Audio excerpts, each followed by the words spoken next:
This is pulled out of the wire brush. All this wire and gauges you can get.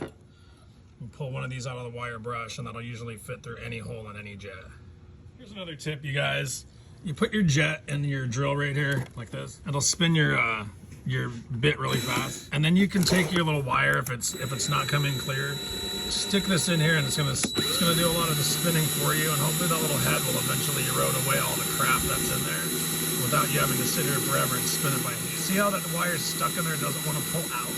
See how it just got stuck? So what that tells you is there is a bunch of debris in there, and it is eating its way through, and it's just trying to make a little pilot hole and winding itself in there. So you'll see it's actually stuck in there.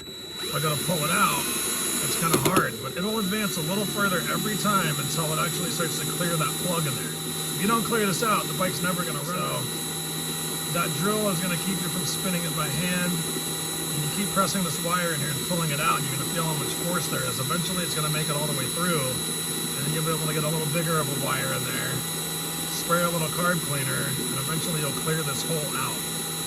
But just keep at it, you'll eventually get there.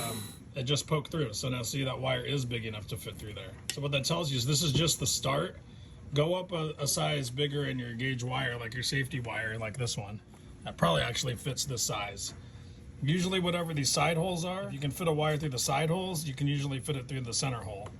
The general rule. So now that we've got this unplugged, it was 100% plugged. We do have a wire through it now, and we're just going to continue to roll this through here. If you put a couple of bends and kinks on this wire, you can still run it through the drill up and down over the bends, and the little irregularities in the wire itself will help auger it out and clean it out. First kid.